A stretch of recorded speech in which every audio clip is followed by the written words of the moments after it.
I believe I was only 7 or 8 when I first heard the story of the Citron sisters. Miki Marin, she's Rose's daughter. She was my first acting teacher when I was just a little child. She entrusted the story into my hands.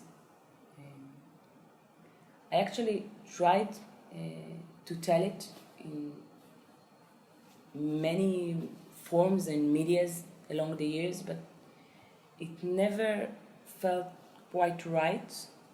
Till 5 years ago, Miki and I contacted the SS officer's daughter.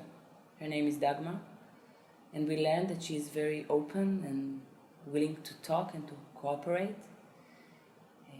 She gave me his diaries and his home videos, and that was the point, I believe, in which I realized I finally have the means to tell the full and the complete story of Helena, Franz, and Rosa.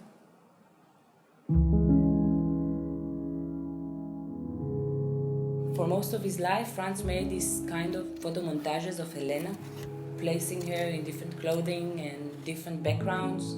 I believe it was a way for him to imagine the alternative life they could have had together. Franz did it in order to see the pictures he wanted to see, and I borrowed and developed the technique in order to see the pictures I wanted to see. I worked with two wonderful Israeli artists, Shlomit Gofer and Ayelet Albenda.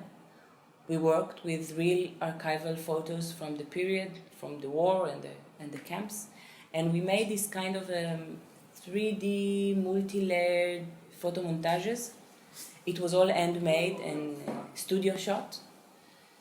It was made quite roughly. In this way, the audience will be able to distinguish between a real, valid historical document and imaginary illustration of mine.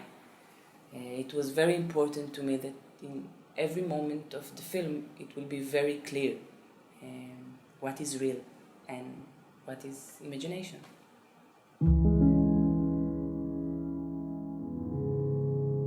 Above all, I think the power of the story lies in its relevance to our lives today. It offers a unique female perspective and raises a fundamental ethical and moral questions regarding relationships. Is it even possible to speak in terms of love regarding an SS officer and a Jewish victim under the horrific conditions of Auschwitz? Can you talk about free will or free choice? The film offers various answers to these questions. I believe, I hope, that by watching it, you will be able to choose for yourself the right answer.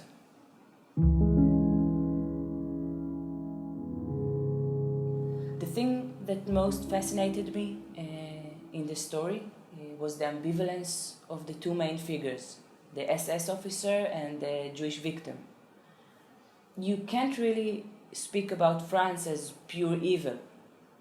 He was a sadistic SS officer in Auschwitz. There is no argue with that. But he also was a tender man that is capable of pure love and compassion. Helena is also not the classic imaginary victim.